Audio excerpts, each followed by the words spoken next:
నేను షాక్ అయ్యాను. దాంట్లో ఒక క్వశ్చన్ ఉంది, తెల్లగిడ్డం చాలా రొటీన్ అయిపోయింది అని అన్న క్వశ్చన్ ఉంది, అది లేకుండా చేశారు. ఏంటి నీట్ షో? డిటెక్టివ్ని పెట్టాను, మీరు తెల్లగడ్డంలో వస్తున్నారంటే ఎట్టగో మా వీళ్ళు ఎక్స్చేంజ్ అని. నేను చాలా హ్యాపీ ఫీల్ అన్నారు, భలే ఉంటుంది లుక్ ఇద్దరిది అన్న ఎగ్జైట్మెంట్లో వచ్చాను. తీరానా అంటే యాక్చువల్లీ దీనికి క్లీన్ షేప్ కావాలి అండ్ గెటప్ ఉంది. ఓకే, అదే కాకుండా నాకు కూడా నా మొహం చూసి చాలా రోజులు అయింది. So thought I'll shave. మీరు ఎప్పుడైనా కంప్లీట్ మీసాలు కూడా తీసి యాక్ట్ చేశారా? లేదు, నాకు గుర్తుండి లేదు. ఒక్కసారి ఏదో కృష్ణుడి వేషం చేసినప్పుడు ఒక్క నైట్ తీసినట్టు గుర్తు. చాలా వేడిగా ఉన్నాను, తెచ్చుకోలేదు. అస్సలు సూట్ అవుతుంది. రియల్ లైఫ్లో అసలు ఎప్పుడు తీయలేదు? లేదు లేదు. ఓకే లేదు. ఓకే సార్, మామూలుగా మన ఉద్దేశాలు, మన ఐడియాలజీ వేరే వ్యక్తుల్లో చూసినప్పుడు చాలా హ్యాపీగా అనిపిస్తుంటుంది. అండ్ మిమ్మల్ని చూస్తుంటే ఏదో మన ఇంట్లో మనిషి, మన మనిషి అన్న ఫీలింగ్ వస్తుంటుంది. ఇదేది ముఖస్థుతి కోసం చెప్తున్న మాట కాదు. అండ్ అలా అనిపిస్తుంటుంది. అండ్ మన ఐడియాలజీ వేరే వ్యక్తుల్లో చాలా ఆనందంగా ఉంటుంది. అండ్ వాళ్ళు సెలబ్రిటీ అయితే ఇంకా ఆనందంగా ఉంటుంది. అంటే మీ ఐడియాలజీలో మీ పద్ధతులు ఎంతో కొంత నేను ఫాలో అవుతాను కాబట్టి ఐఎమ్ ఫీలింగ్ వెరీ హ్యాపీ అండి. Except cigarettes and gambling. So మంచి అదే అంటే gambling is okay, cigarette is bad definitely. Gambling is okay, gambling is okay if you can see anything moderate is okay. Cigarette moderate కూడా not okay. Okay okay. And మీ భావాలు, ideology చూసుకుంటుంటే కొంచెం RGV గారికి దగ్గరగా ఉన్నట్టు అనిపిస్తుంటాయి. ఏమన్నా సింక్ అవుతా మీకు అనిపిస్తుంటుందా ఏ విషయాలు? ఎప్పుడు ఆలోచించాలా, ఎప్పుడు మా ఇద్దరికి ఆర్గ్యుమెంట్ అవుతుంది తప్ప ఎప్పుడు ఫ్రెండ్లీ డిస్కషన్ పెద్దగా ఎప్పుడు అవ్వలేదు అనుకుంటా. నాకు గుర్తుంది. I don't no like what, అసలు ఎందుకు వచ్చింది ఆ థాట్? ఇది ఆర్జీవి కంపారిజన్ ఎందుకు వచ్చింది? చాలా ఓపెన్గా మాట్లాడుతుంటారు ఆయన కూడా మీలాగే. ఇంకా తనకు నచ్చినట్టుగా లైఫ్ లీడ్ చేస్తారు, ఎదుటి వాళ్ళ గురించి ఆలోచించడు. అట్లా చూస్తే చాలా డిఫరెన్స్ ఉందండి. అంటే నేను ఇంకా చాలా రెస్ట్రిక్టెడ్, తను జీవించేస్తున్నాడు, నేను అప్పుడప్పుడు బతకటానికి ట్రై చేస్తున్నాను. సో తేడా ఉంది. అండ్ యాక్టింగ్ నిజమా? నిజమే, తను 100% తను ఫీల్ అయ్యేదని చెప్తాడు అంతే. అంటే యాక్టింగ్ ఏముంటుంది, ఇంకా అంత ఓపెన్గా మాట్లాడిన తర్వాత యాక్టింగ్ ఏముంటుంది. ఓకే ఓకే అండి. అంటే అంటే మీకు పెద్ద ఫ్యాన్ అని చెప్పలేను, కానీ నేను డెఫినెట్గా ఐ రెస్పెక్ట్ యూ లాట్ అండి. I love your ideology and I love the way you live. Definitely thank you so much. And okay, మనం ఇంటర్వ్యూ స్టార్ట్ చేస్తే మీరు ఇండస్ట్రీకి వచ్చాక బాబా అయ్యారా లేదా అంతకుముందే బాబా? అంటే మీ పేరు జగపతి బాబు ముందేనా? తర్వాతేనండి. బాబు లేదు, నా పేరు జగపతిరావు, అది కూడా మా తాతగారి పేరు. జగపతి బ్యానర్ కూడా తాతగారి పేరు, నా పేరు కాదు. ఓకే.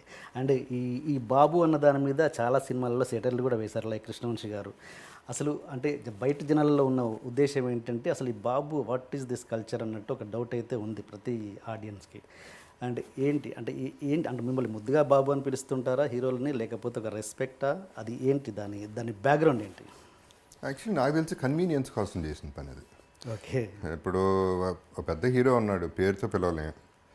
గారు అండి అనేది మళ్ళీ కొంచెం దూరం అయిపోతుంది ఒక రిలేషన్షిప్, ఒక డైరెక్టర్కి. ఐఎమ్ జస్ట్ థింకింగ్, ఇది నా థాట్. కో ఆర్టిస్ట్కి కానీ పిలవటానికి కానీ ఇట్ బికాస్ కన్వీనియన్స్కి బాబు అంటే రెస్పెక్ట్ ఉంది. ఒక రెండు రకాలు ఉన్నాయి, పెట్ నేమ్ లాగానే ఉంది, ఒక రెస్పెక్ట్ ఉంది, ముద్దుగా ఉంటుంది, రెండు మిక్స్ అయి ఉంటాయి కాబట్టి కన్వీనియంట్గా ఉంటుందని నా ఫీలింగ్. Okay okay. అంటే నాకు తెలిసి మీరు ట్రైన్డ్ ఆర్టిస్ట్ ఏం కాదు, అంటే ఫస్ట్ మీరు నేర్చుకున్నారు ఏం లేదు కదా, డైరెక్ట్ యాక్టర్ అయ్యారు? ఆల్మోస్ట్ అండి. అంటే మధు ఇన్స్టిట్యూట్లో చేశాను కానీ వెరీ హార్డ్లీ. ఓకే. అంటే మామూలు వాళ్ళ యాడ్లో ఫొటోస్ వేస్తుంటారు శ్రీకాంత్ గారిది, మరి మీరు ఎప్పుడు చూడలేదు అందుకని? చాలా తక్కువ, అంటే ప్రాబ్లీ నాకు గుర్తులేదు, 1-2 months చేశాను, మరి గుర్తులేదు. వినోద్ బాలా వాజ్ దేర్, అంతవరకు గుర్తుంది నాకు. Okay okay. ఇంకెవరు గుర్తులేరు అసలు అక్కడ. సో ఆల్మోస్ట్ నో అన్నట్టే. Okay okay. అండ్ నేను ఎందుకు అడుగుతున్నానంటే క్వశ్చను, అంటే చాలామంది బయట ప్రేక్షకులలో ఈ వంశపారపర్యం అన్నది రాజకీయాల్లోనే కాదు ఇండస్ట్రీలో ఉందన్నది అందరికీ తెలుసు. అంటే చాలా ఒక ఒపీనియన్, బ్యాడ్ ఒపీనియన్ ఏముంది అంటే ఈ వంశపారపర్యంగా ఎందుకు మమ్మల్ని రుద్దుతున్నారు, అలవాటు చేసి వాళ్ళని సక్సెస్ చేస్తున్నారు అని ఒక ఒపీనియన్ అయితే ఉంది. మీరు మీ కెరీర్ స్టార్ట్ చేస్తున్నప్పుడు మీరు కూడా మీ నాన్నగారు ప్రొడ్యూసరు, ఆయన కొడుకుగా మీరు ఎంటర్ అయ్యారు. మీ మీద మీ నటన చూసి బయట వాళ్ళు అలాంటి కామెంట్స్ ఏమన్నా చేసిన సందర్భాలు ఉన్నాయా మొదట్లో? ఇప్పుడుగా డైరెక్ట్గా లేదండి. ఇప్పుడు ఒకటి ఏంటంటే ఇంట్రడక్షన్ వరకు నాన్నగారు ఉపయోగపడతారండి. ఆ తర్వాత ఎందుకు ఉపయోగపడతారు ఎవరైనా? అది ఎంట్రీ టికెట్, ఒక admission. Okay. It's a simple entry. మాకేంటంటే జస్ట్ ఓకే Simple entry, మా అబ్బాయి పెట్టుకోండి, లేకపోతే నేను తీస్తా సినిమా యా. అనేది ఎంట్రీ. వీసా ఇప్పుడు పాస్పోర్ట్ వచ్చింది, బేసిక్లీ వీసా రాలా, సిటిజన్ అవ్వాలా. అప్పుడు సిటిజన్ మనం అవ్వాలి. There are people who failed also, there are so many examples. Star sons fail అయిన వాళ్ళు కూడా ఉన్నారుగా. సో అందరూ సక్సెస్ అవుతారని రూల్ ఏం లేదు. Yeah yeah. సో అది ట్యాగ్ వరకు పనికి వస్తుందండి అంతే. ఆ తర్వాత you have to succeed on your own. There is know that choice ఎవరికైనా సరే. మీ ఉద్దేశంలో మీరేమంటారు? జగపతి గారిని రుద్దితే ఇంతవరకు వచ్చారా, లేకపోతే తన టాలెంట్ తోటనే ఇంత వచ్చారని? First beginning stage I'm talking about the beginning రుద్దితే అనేది అసలు అవుట్ ఆఫ్ క్వశ్చన్. ఇండస్ట్రీలో రుద్దటం, సొంతంగా డబ్బులుండి విపరీతంగా ఖర్చు పెట్టి ఎన్ని సినిమాలైనా తీద్దాం, పెద్ద డైరెక్టర్ని పెట్టి అంటే ఆ కెపాసిటీ ఉన్న వాళ్ళకి రుద్దటం అవుతుంది తప్ప నాలాంటి వాళ్ళకి రుద్దటం ఉండదు. ఎందుకంటే 2 సినిమాలు తీసి నాతో నాన్నగారు అయిపోయారు, టోటల్గా బ్యాంక్రప్ట్ అయిపోయారు. సో ఇంకా ఆయన తీసేది ఏం లేదు. ఇప్పుడు రెండో వాళ్ళు అంటారా, ఇట్స్ కంప్లీట్లీ ఇండస్ట్రీ అనేది దెర్ ఇస్ నో ఏమంటారు దాన్ని, మనాడు లేకపోతే మనాడు అంటే I'm not talking about caste అండి, టోటలీ అగేన్స్ట్ దాట్. అంటే పాపం తీసుకుందాం, పైకి తీసుకొద్దాం, అవన్నీ పెద్ద ఉండవు ఇక్కడ. బిజినెస్ అవుతుందా లేదా, కరెక్ట్గా డబ్బులు వస్తాయా రావా, 2 పాయింట్లు. డబ్బులు వస్తాయంటేనే అతనికి రెస్పెక్ట్, లేకపోతే రెస్పెక్ట్ లేదు. సినిమా ఉండదు, రెస్పెక్ట్ ఉన్నా లేకపోయినా. సినిమా అయితే ఇవ్వలేరు, ఇవ్వకూడదు కూడా. ఇట్ ఈస్ క్రోర్స్లో మంత్స్లో రొటేషన్. ఫ్యామిలీలు లేచిపోతాయి.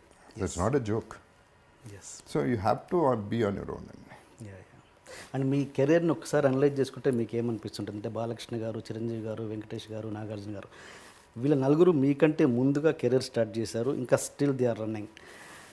మీరు అనుకుంటే నా కెరీర్ ఎక్కడ హీరోగా ఆగిపోయింది, ఎందుకు వాళ్ళలో ఉంది ఏంటి, నాలో లేనిది ఏంటి అన్నదానికి మీకు ఎక్కడ ఏమైనా సమాధానం దొరికిందా?